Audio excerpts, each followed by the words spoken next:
ഈശോ മിശിഹായിക്ക് സ്തുതിയായിരിക്കട്ടെ. ഈശോയിൽ ഏറ്റവും സ്നേഹമുള്ള സഹോദരങ്ങളെ, പരിശുദ്ധ കുർബാന സംബന്ധമായ ഒരാത്മീയ യാത്രയിലൂടെ നമ്മൾ കടന്നു പോവുകയാണ്. ഞാൻ ആമുഖത്തിൽ ഓർമ്മിപ്പിച്ചതുപോലെ നമ്മുടെ ഈ പ്രാർത്ഥനാ യാത്ര ഒരു പരിഹാര യാത്ര കൂടിയാണ്. അഡോറേഷൻ ബിക്കംസ് റിപ്പറേഷൻ, ആരാധന പരിഹാരമായി മാറുകയാണ്.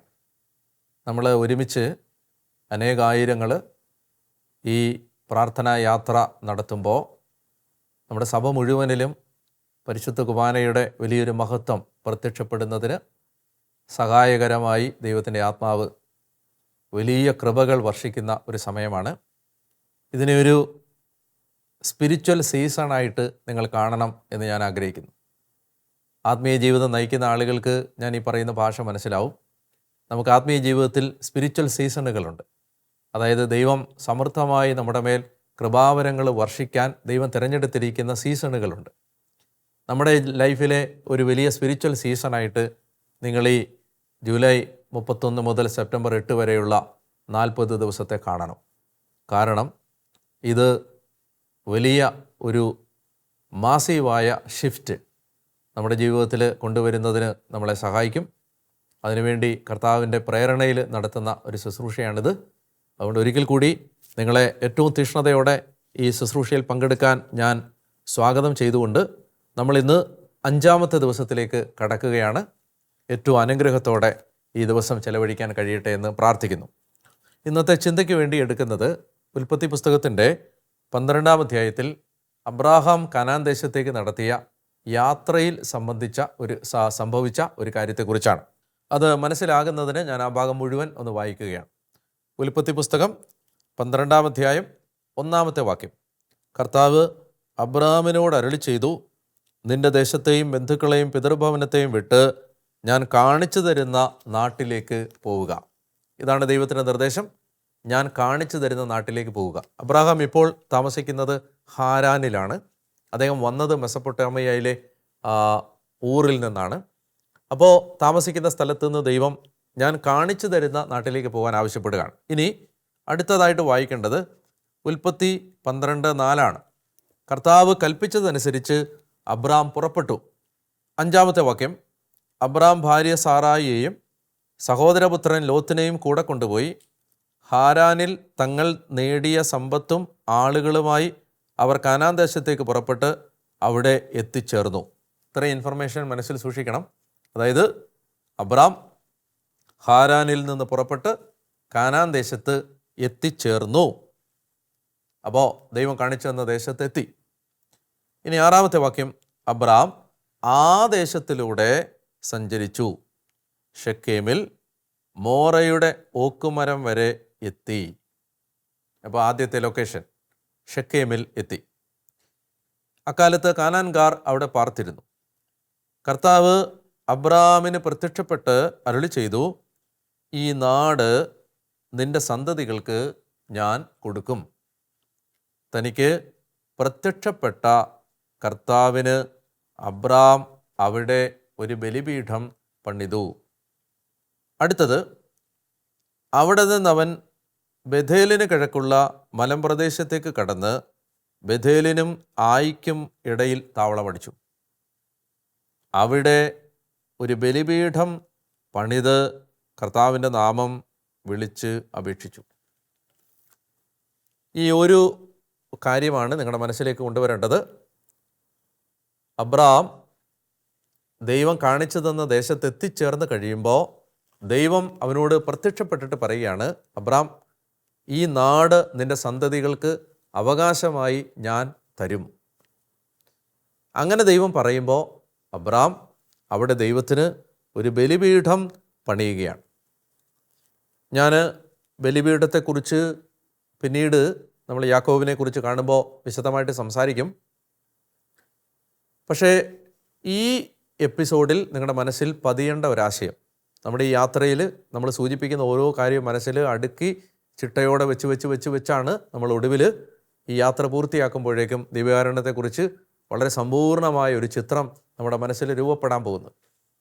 അതുകൊണ്ട് അതിനു വേണ്ടി നിങ്ങൾ മനസ്സിൽ സൂക്ഷിക്കേണ്ട വളരെ പ്രധാനപ്പെട്ടൊരു ആശയമാണ്, എന്തിനാണ് അബ്രാം ഇവിടെ ബലിപീഠം പണിതത്?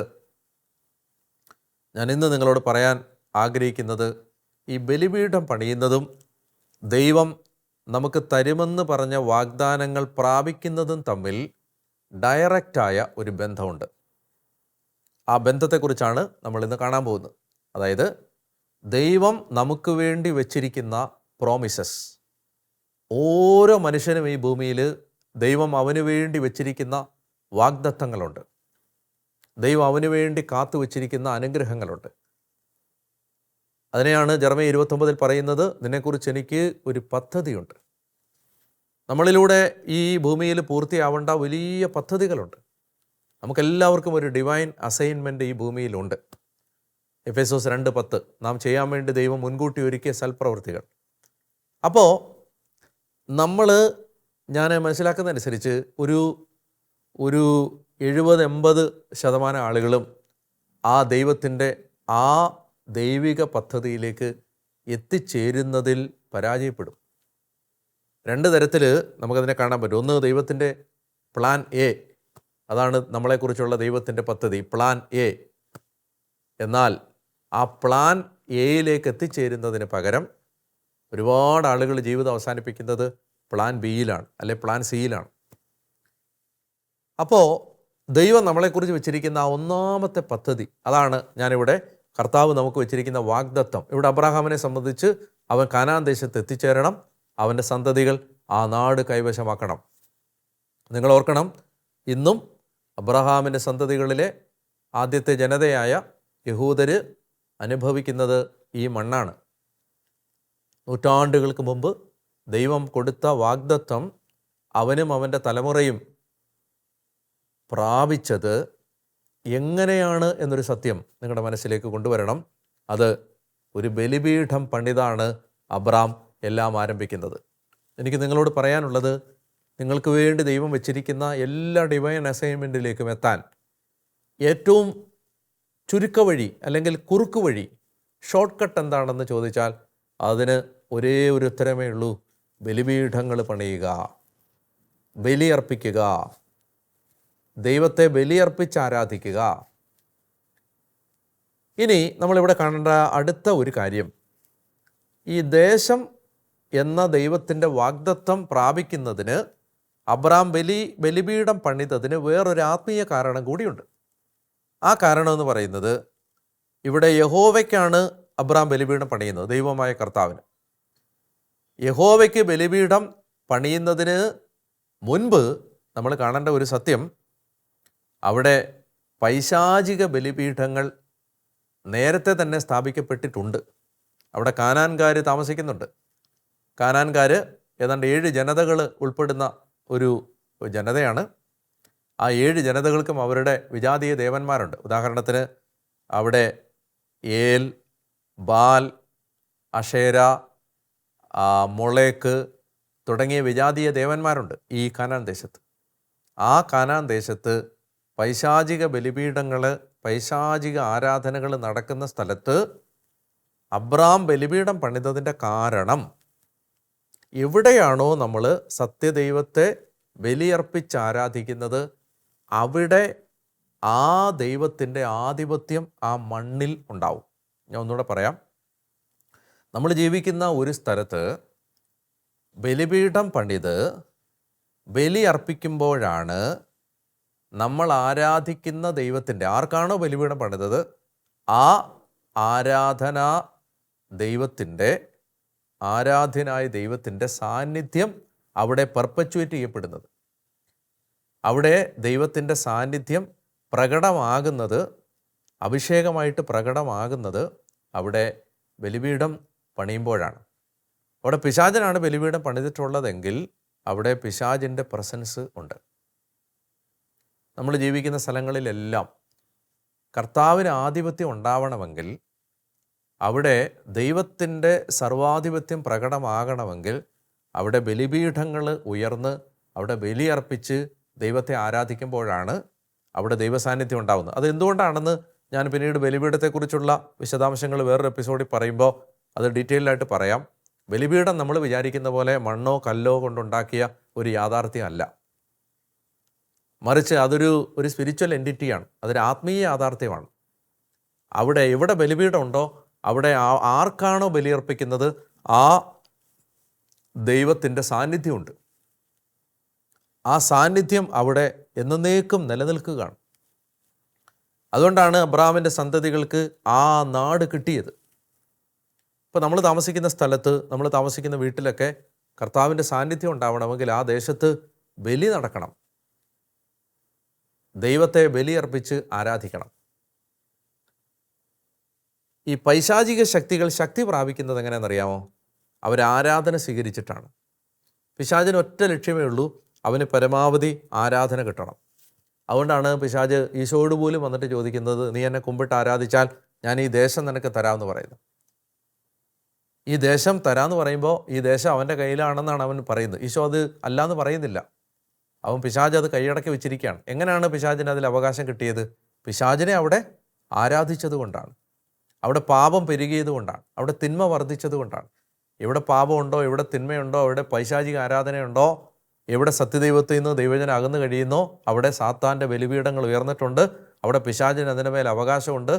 ആ സ്ഥലം പിശാചിൻ്റെ കയ്യിൽ നിന്ന് തിരിച്ചു പിടിക്കണമെങ്കിൽ അതിനുള്ള ആത്മീയ മർമ്മമാണ് അവിടെ ബലി നടക്കണം എന്നത്, അവിടെ ബലിയർപ്പണം നടക്കണം.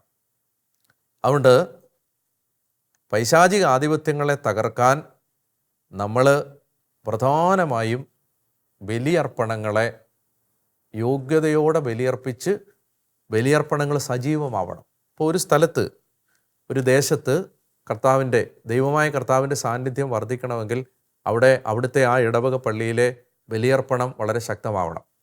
സാത്താൻ ഇത് അറിയാവുന്നത് കൊണ്ടാണ്. നിങ്ങൾ പലപ്പോഴും ശ്രദ്ധിച്ചിട്ടുണ്ടാവും, എനിക്ക് അനുഭവമുണ്ട്, നിങ്ങൾക്കും ഉണ്ടാവും. ഇവിടെ ദേവാലയം പണിയാൻ തുടങ്ങിയാലും അതിന് ലോകത്ത് വേറെ ഏത് കാര്യം നമ്മൾ നടത്താൻ ശ്രമിക്കുന്നതിനേക്കാളും വലിയ തടസ്സങ്ങൾ ദേവാലയം പണിയുമ്പോൾ വരുന്നത് നിങ്ങൾ കണ്ടിട്ടുണ്ടാവും. ദേവാലയം പണിക്ക് തടസ്സം വരും, ദേവാലയം പണിക്ക് കാലതാമസം വരും. അപ്പോൾ അതെല്ലാം എന്തുകൊണ്ടാണ്?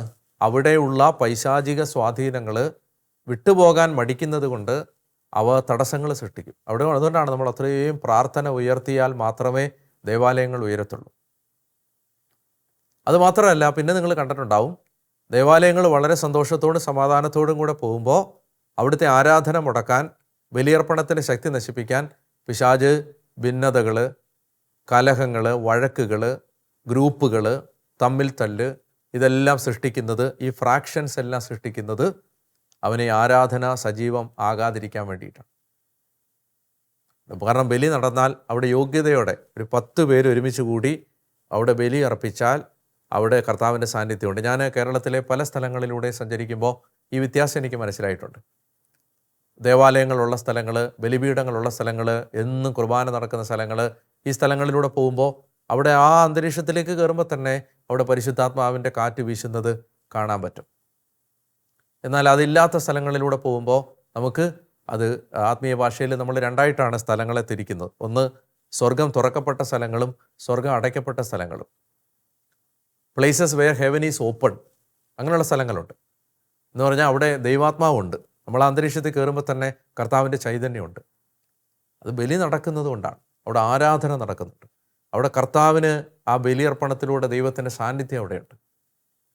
അതില്ലാത്ത സ്ഥലങ്ങളിൽ പിശാചിൻ്റെ സാന്നിധ്യമുണ്ട്. അവിടെയാണ് അന്ധകാരങ്ങളും തിന്മകളും എല്ലാം വർദ്ധിക്കുന്നത്.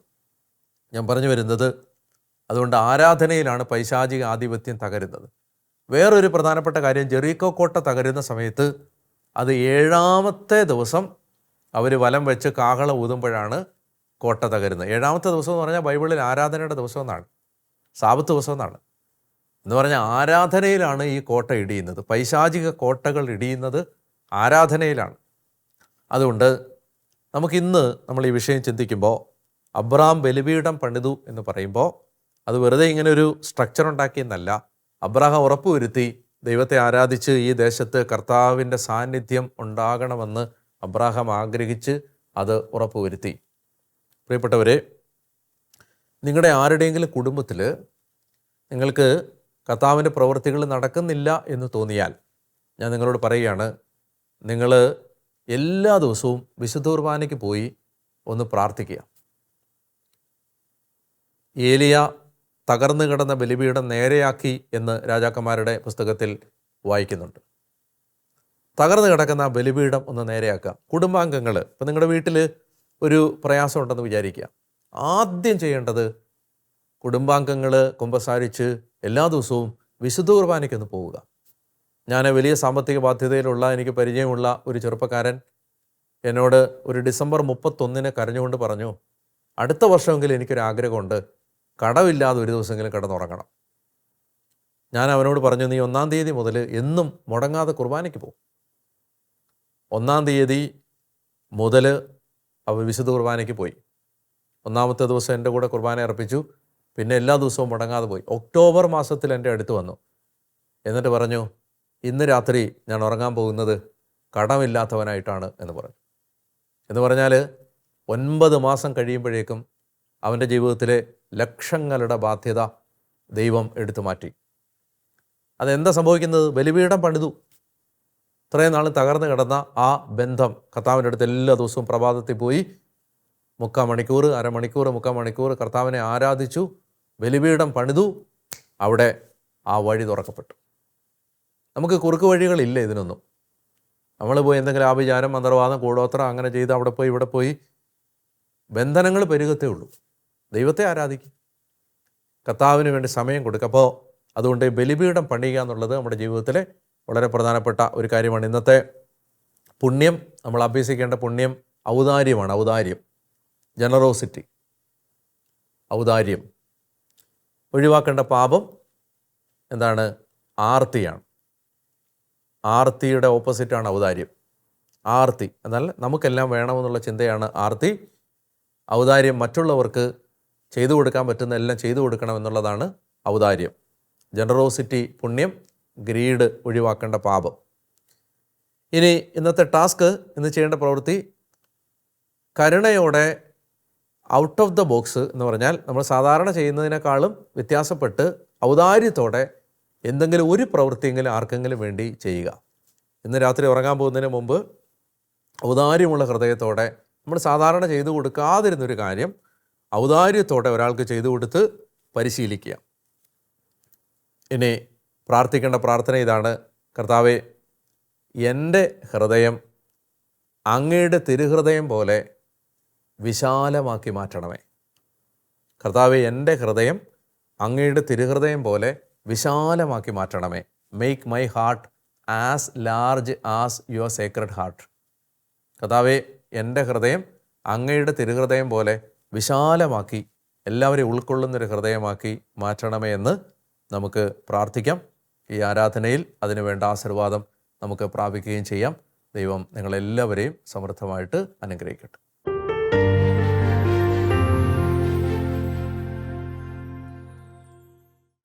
പരിശുദ്ധ പരമാദിവ്യ കാരുണ്യീശോയ്ക്ക് നേരവും ആരാധനയും സ്തുതിയും പുകഴ്ചയും ഉണ്ടായിരിക്കട്ടെ. ഈ ആരാധനയിൽ നമ്മുടെ കുടുംബങ്ങളെ കർത്താവിന് കൊടുക്കാം. നമ്മുടെ ഭവനം സ്ഥിതി ചെയ്യുന്ന മണ്ണ്, വീട്ടിലെ മുറികൾ, ഉപകരണങ്ങൾ, ഉപയോഗവസ്തുക്കൾ, വാഹനങ്ങൾ, വളർത്തുമൃഗങ്ങൾ, വഴികൾ, വരുമാനമാർഗങ്ങൾ, ഇവയെല്ലാം കർത്താവിൻ്റെ സന്നിധിയിലേക്ക് എടുത്ത് സമർപ്പിക്കാം. കർത്താവായ ദൈവമേ, തലമുറകളായി പിശാചിന് അവകാശമുള്ള ഏതെങ്കിലും മേഖല ഞങ്ങളുടെ കുടുംബങ്ങളിലുണ്ടെങ്കിൽ കർത്താവെ, അങ്ങേക്കതെല്ലാം അറിയാം. ഞങ്ങൾക്ക് അറിഞ്ഞുകൂടായെങ്കിലും, ഞങ്ങൾ മനസ്സിലാക്കിയിട്ടില്ലെങ്കിലും കർത്താവെ, ഞങ്ങളുടെ മാതാപിതാക്കളോ പൂർവികരോ ഞങ്ങളുടെ കുടുംബത്തിൽപ്പെട്ട ആരെങ്കിലുമോ ഞങ്ങളോ സാത്താന് വാതിൽ തുറന്നു കൊടുത്ത സാഹചര്യങ്ങളുണ്ടെങ്കിൽ ദൈവമേ, ഈ ബലിപീഠം പണിയുന്നതിലൂടെ, കർത്താവെ, ഈ ആരാധന നടത്തുന്നതിലൂടെ കർത്താവെ, ഞങ്ങളുടെ കുടുംബങ്ങളിൽ പിശാചിനുള്ള എല്ലാ അവകാശങ്ങളെയും ഞങ്ങൾ തള്ളിപ്പറയുന്നു. കർത്താവായ യേശു ക്രിസ്തുവിനെ ഞങ്ങളുടെ കുടുംബത്തിൻ്റെ ഏകരക്ഷകനായി, ഏകദൈവമായി, ഏകകർത്താവായി ഞങ്ങൾ ഏറ്റുപറയുന്നു. പിശാചിനെ ഞങ്ങൾ ഉപേക്ഷിക്കുന്നു. ദൈവമായ കർത്താവെ, പാപത്തിൻ്റെ എല്ലാ ശാപങ്ങളും, പാപം കൊണ്ടുവന്ന പിശാചിൻ്റെ അവകാശങ്ങളും ഞങ്ങളുടെ കുടുംബങ്ങളിൽ നിന്ന് കർത്താവെ, നിൻ്റെ രക്തത്തിൻ്റെ യോഗ്യതകളാൽ എടുത്തു മാറ്റി ഞങ്ങളെ അനുഗ്രഹിക്കണമേ എന്ന് പ്രാർത്ഥിക്കുന്നു. കർത്താവേ, അവിടുത്തെ നാമത്തിൽ ഈ ജനത്തെ ആശീർവദിക്കണമേ. വിദൂരങ്ങളിലിരുന്ന് കർത്താവേ, ഈ ശുശ്രൂഷയിൽ പങ്കെടുക്കുന്ന മക്കളെ ഓരോരുത്തരെയും നീ അനുഗ്രഹിക്കണമേ എന്ന് പ്രാർത്ഥിക്കുന്നു. ഈ ആശീർവാദം നൽകുമ്പോൾ അവരുടെ കുടുംബങ്ങൾ ബന്ധനാവസ്ഥകളിൽ നിന്ന് മോചനം പ്രാപിച്ച് ദൈവകൃപ പ്രാപിച്ചതിൻ്റെ സന്തോഷം അറിയാനും അനുഭവിക്കാനും ഇടയാകണമേ എന്ന് പ്രാർത്ഥിക്കുന്നു. നമുക്ക് കർത്താവിൻ്റെ ആശീർവാദം സ്വീകരിക്കാം.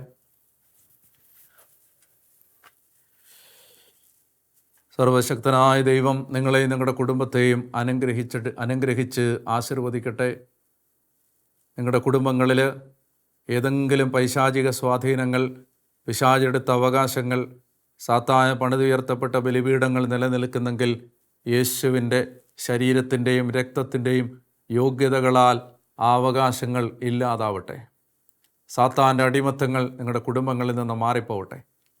കർത്താവിനെ ആരാധിക്കാത്ത, കർത്താവിനെ ബഹുമാനിക്കാത്ത, കർത്താവിനെ തള്ളിപ്പറഞ്ഞ സകല ബന്ധനാവസ്ഥകളും കുടുംബങ്ങളിൽ നിന്ന് വിട്ടുപോകട്ടെ. കുടുംബങ്ങളിലേക്ക് കർത്താവിൻ്റെ ചൈതന്യവും പ്രകാശവും കടന്നു വരട്ടെ. അനർത്ഥങ്ങളും ആപത്തുകളും അപകടങ്ങളും മാരക രോഗങ്ങളും അകാല മരണവും നിങ്ങളുടെ കുടുംബങ്ങളിൽ നിന്ന് ആത്മഹത്യകളും യേശുവിൻ്റെ നാമത്തിൽ ഇല്ലാതാവട്ടെ. കർത്താവ് നിങ്ങളെ അനുഗ്രഹിച്ച് ഉയർത്തി ഒരഭിഷേകമാക്കി മാറ്റട്ടെ. യേശുവിൻ്റെ ശരീരത്തിൻ്റെ യോഗ്യതകളാൽ തന്നെ. ആമേൻ. പരിശുദ്ധ പരമദിവ്യകാരുണ്യ ഈശോയ്ക്ക് എന്നേരവും ആരാധനയും സ്തുതിയും പുകഴ്ചയും ഉണ്ടായിരിക്കട്ടെ.